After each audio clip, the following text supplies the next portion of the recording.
আমরা কি এজিদি মুসলমান নাকি হুসাইনি মুসলমান? কারা কারা হুসাইনি মুসলমান দুই হাত তুলে দেখেন ইনশাআল্লাহ।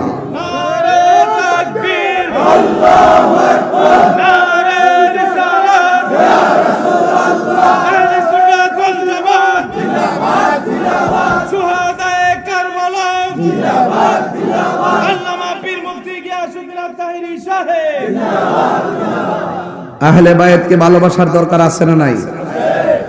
আমার রাসূল বলতেছেন আমার আহলে বাইত হলো নূহ নবীর কিস্তির মতন। কোন নবীর কিস্তি? নূহ নবীর কিস্তিটা আল্লাহর অর্ডারে বানাইছে নূহ নবী। এই কিস্তির মধ্যে যারা উঠছে তারা নদীর মধ্যে বেঁচে গেছে, যারা উঠে নাই তারা মারা গেছে। যারা হকের পথে ছিল তারা কিস্তির মধ্যে উঠেছে, যারা হককে গ্রহণ করে নাই তারা নদীতে ডুবে মরেছে।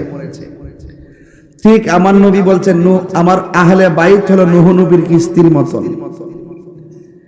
যাদের অন্তরে আহলে বাইতের মহব্বত থাকবে তাদেরকে দুনিয়ার কোনো বাতের অপশক্তি তাদেরকে ডুবাইতে পারবে না। ঠিক কিনা বলেন?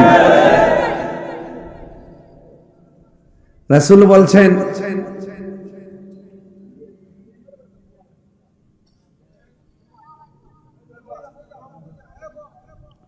আল্লাহর হাবিব বলছেন আমার আহলে বাইত হলো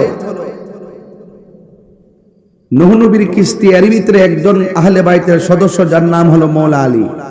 সুবহানাল্লাহ বলতেন না? যার ব্যাপারে আমার নবী বলছেন আনা মাদিনাতুল ইলমি ওয়া আলিয়ুন বাবুহা, আমি নবী হলাম ইলমের শহর, আমার আলী হলো সেই শহরের দরজা। যারা পীর মুরিদি করেন এই আহলে বাইত যদি না মানেন তাহলে পীর মুরিদি মানা করার কোনো মানে নেই। কারণ এই বেলায়েতের সিলসিলা চালু হয়েছে মওলা আলী থেকে। কথা বলেন ঠিক না বেটি?